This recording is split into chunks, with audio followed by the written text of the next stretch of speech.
Allez, bonjour à tous, j'espère que vous allez bien. On se retrouve pour une analyse du BTC. En court terme, on verra globalement où on se situe dans ce range, les opportunités et qu'est-ce que j'en pense actuellement de l'évolution du marché crypto. Je vous rappelle, dimanche, la Trader Letter, hein, comme d'habitude, votre rendez-vous hebdomadaire dans votre boîte mail.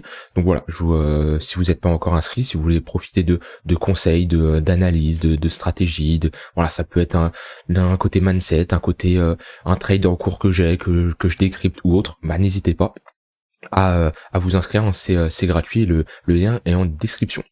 Alors, sur le BTC, donc actuellement on est globalement entre deux bornes, hein, voilà, une borne haute et une borne basse ici. Si je passe en plus court terme, on est sur une tête de temps, on est en 4 heures, donc on a un range, on a plutôt un range 4 heures, 1 heure globalement. On commence à avoir un range quand même assez mature, hein, c'est-à-dire que ça fait un moment qu'on passe pas mal de temps dedans. On peut voir l'historical volatility pour voir s'il y a une baisse de la volatilité. Ça, on l'avait vu ici, comme quoi il y avait une baisse de la volatilité. En général, quand on a une baisse de la volatilité, un gros mouvement se prépare. Donc ici, on est venu, on a regagné un peu de volatilité, mais c'était assez faible. Et là, on a eu un flash violet qui nous a engendré ce mouvement baissier. Alors toujours proportionnel à l'unité de temps, mais si je regarde dans une heure, on a fait un moins 5% quand même. Donc actuellement, on retrouve une zone de demande, c'est intéressant, c'est-à-dire qu'on voit qu'il y a pas mal de demandes quand même sur le BTC à l'heure actuelle, puisque on vient ici chercher la liquidité, donc on chasse les précédents lots. Donc ici on vient prendre tous les stop loss. Hop, ici on prend tous les stop loss, il y a juste ce niveau-là on n'est pas venu prendre les stop loss, et on pose directement un bottom. Voilà, W ici en 1 heure, hop, retour sur la ligne de coup, très classique d'un W, hein, ça j'en parle souvent, mais voilà, ligne de coup, donc W 1 heure, qu'est-ce que ça veut dire? Ça veut dire inversion de la tendance, c'est-à-dire là on avait cassé les précédents creux, globalement on était dans un range avec une petite tendance baissière en 15 minutes, hein, le fait de voilà ici petit M top, on casse les précédents lots, bon voilà c'était pas très joli sur du court terme. Et on a vite structuré quelque chose de bullish avec un W, avec un magnifique pullback sur la ligne de coup, hein, que je dis souvent, le week of check c'est quelque chose de très classique, on structure quelque chose de bullish et on revient retaguer sa ligne de coup.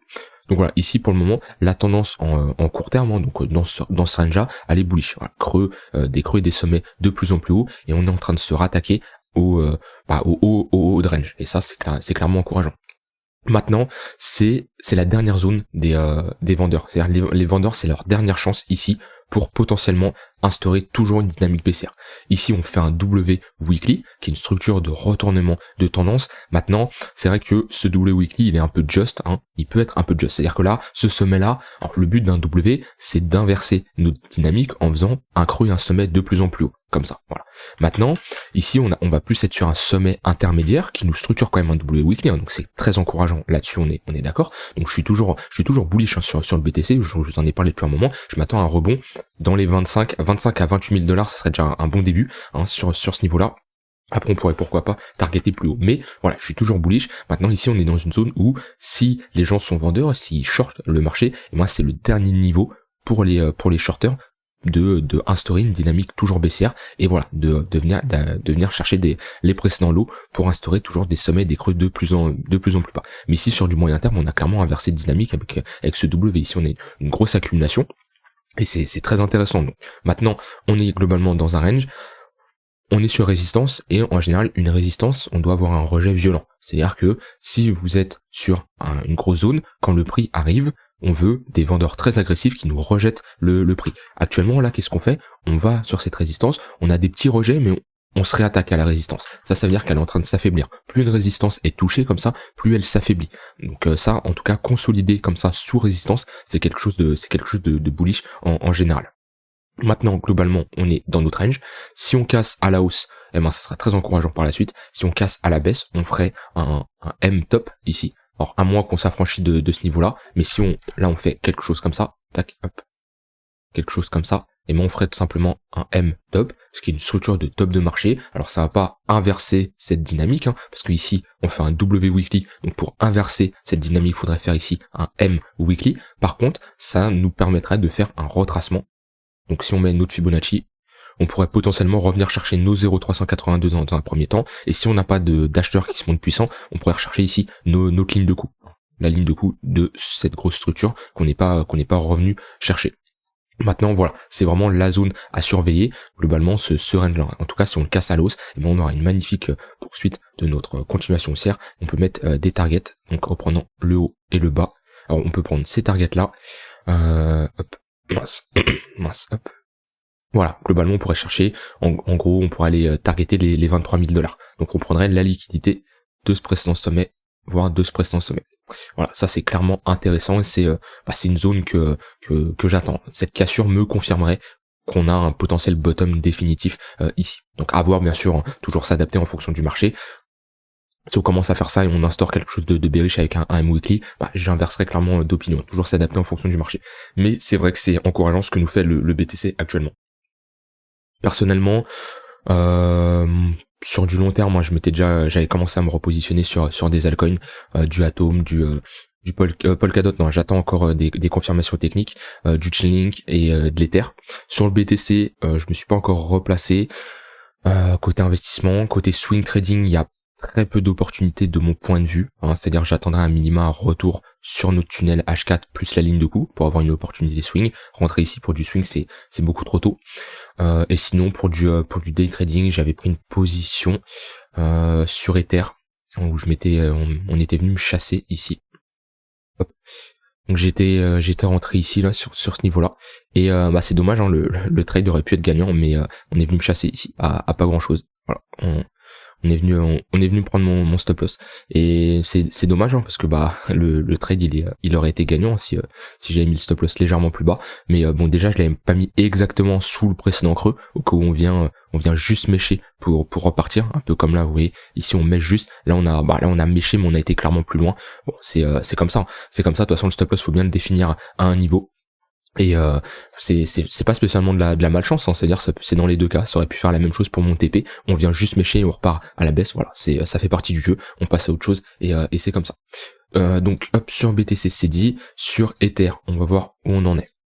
Alors sur Ether déjà on est clairement en avance sur le BTC, on est en train de s'affranchir du tunnel daily, alors que sur le BTC on se l'est pas, on est en plein milieu. Donc ça c'est clairement encourageant pour Ether. Donc voilà, on voit globalement le haut de ce tunnel, il fait office de résistance, mais là on est en train d'essayer de le casser. Pareil, Ether un peu similaire au BTC, on est venu chasser les précédents creux, mais un peu plus bas sur Ether, vu qu'on a pris on a pris de la liquidité de ce creux là et on s'est vite retourné. Donc là, pour du swing trading, c'était plus intéressant sur Ether. On était dans le tunnel 1 heure, on structure quelque chose de bullish pareil, W à 4 heures, voire même W 1 heure. On n'a pas fait de pullback sur la ligne de coup, enfin on en a eu un ici, hein, globalement, et ça c'est un pullback, mais pas comme le BTC où il est venu faire un pullback sur ce niveau-là. Mais voilà, ici il y avait une opportunité en swing trading, hein. C'est-à-dire que là, hop, une entrée à la cassure de la ligne de coup, stop loss soit sous le précédent creux, et on peut targeter la liquidation en haut, ça nous fait un 3,4 pour 1, et pour ceux qui veulent jouer un peu plus safe, on peut targeter un peu plus bas. Voilà, on peut mettre globalement le bas du tunnel 1 heure et viser après. Bon, le ratio risk reward, je trouve il est pas très optimisé, hein. 2 pour 1 c'est vraiment un minimum. Je préfère en général tourner à 3 pour 1, mais 2 pour 1 c'est clairement un minimum. Donc voilà, ça c'est un exemple de setup pour du swing trading, hein. Donc suivre ce tunnel 1 heure, c'était clairement une occasion. On le voit globalement, la tendance sur du 4 heures est bullish, donc chaque repli dans ce tunnel 1 heure, voire 4 heures, ça peut être clairement des opportunités. Voilà pour Ether, on va regarder, on va faire un peu d'order flow. Alors, qu'est-ce qu'on a à dire? Donc, on a une nette hausse de l'open interest, donc ça veut dire qu'on a de gros contrats qui s'ouvrent. Alors ça, est-ce que c'est bullish ou est-ce que c'est bearish? Ça dépend. Est-ce qu'on a plus de short ou est-ce qu'on a plus de long sur le marché? C'est ça qu'il faut savoir. En tout cas, qui dit plus de contrats, dit les gens commencent à se exposer et on peut s'attendre à de la volatilité pour liquider, que ça soit d'un côté ou d'un autre, pour baisser cet open interest. Alors, ici, on avait globalement un funding qui était clairement négatif. Enfin, il était décroissant.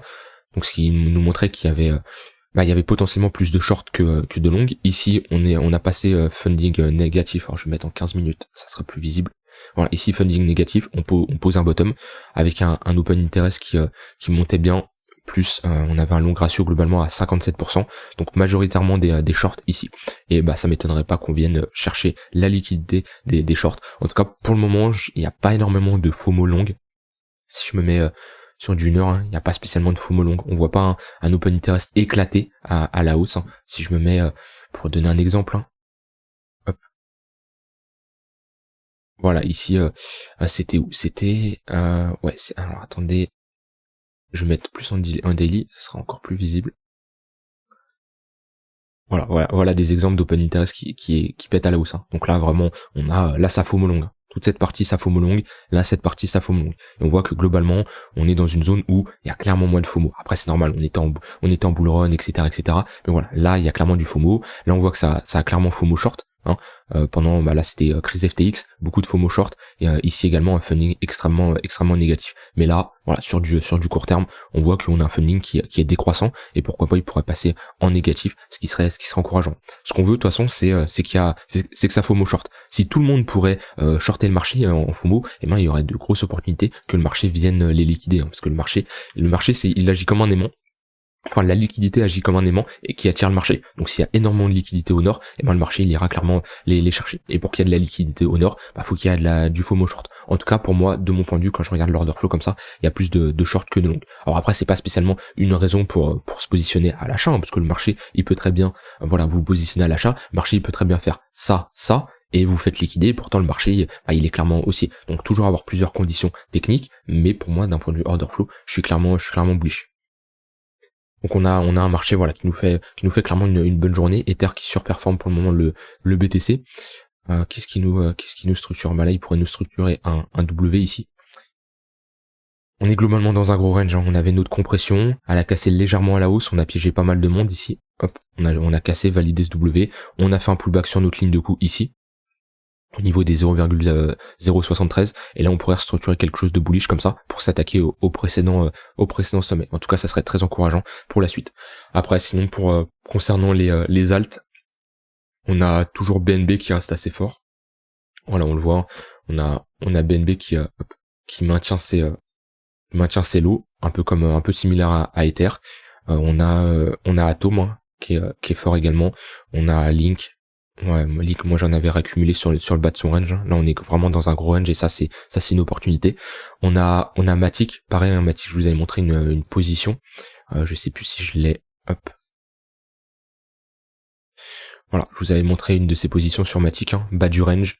Voilà, on avait des divergences haussières, on avait des conditions, une structure en W, voilà, TP sur le haut du range. Donc Matic qui restait également fort. Voilà, on voit les creux sont clairement haussiers, voilà, ça c'est clairement bullish. Et après attention à se méfier à des altcoins un peu moins fortes. Voilà. Avax qui nous fait des creux des sommets de plus en plus bas, Polkadot également.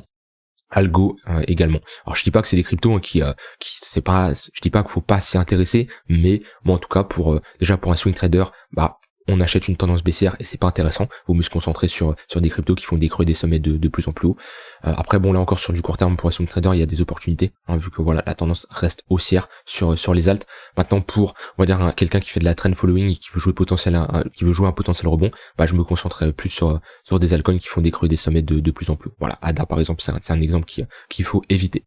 Voilà, j'ai terminé pour cette vidéo. Donc globalement ce qu'il faut comprendre, c'est on est sur une grosse résistance. C'est le dernier niveau que les vendeurs peuvent défendre, parce que si on casse ce niveau, on casserait le précédent sommet, hein. Là le sommet post FTX, hein, quand le marché a crash, et là il y aurait beaucoup de shorters, hein, qui seraient bloqués, hein. Tous ceux qui ont shorté ce marché là et ici et qui ne mettent pas de stop loss, hein, ils auront clairement la tête sous l'eau. Donc ça serait encourageant et ça m'étonnerait pas moi qu'on continue. Pour le moment en tout cas, de mon point de vue, le marché a encore du jus pour aller plus haut, hein. Si je mets le MACD, on n'a pas spécialement de divergence. Attention, pour en avoir une, si on fait quelque chose comme ça, et là sur les MACD on fait quelque chose comme ça, là on aurait une divergence haussière, mais pour le moment, enfin une divergence baissière plutôt, mais pour le moment on a clairement pas de divergence. Donc le momentum il a clairement du jus et on peut clairement aller plus haut. Voilà. On le voit, hein, que ça soit en weekly, en 3 jours, on a un momentum bullish, hein, et c'est pour ça que je vous dis, ne luttez pas sur un marché baissier comme ça, un marché haussier, ne luttez pas quand on a un flux très puissant. C'est important à comprendre. Voilà, donc ce qu'il faut retenir, c'est on est sur une résistance très importante et il y a un gros enjeu qui joue là. Si on casse cette résistance, déjà que je suis bullish, je serais beaucoup plus bullish pour la suite. Alors bullish, ça veut pas spécialement dire acheter bêtement à la cassure, hein. C'est-à-dire que voilà, le marché serait bullish pour les prochaines semaines, prochains mois. Voilà, j'ai terminé pour cette vidéo. Je vous rappelle, si vous voulez recevoir une lettre, chaque dimanche sur des astuces de trading ou autres, ou d'investissement, etc., n'hésitez pas à vous inscrire, le lien est en description. Je vous souhaite une agréable soirée et je vous dis à demain pour une prochaine vidéo. Bye bye.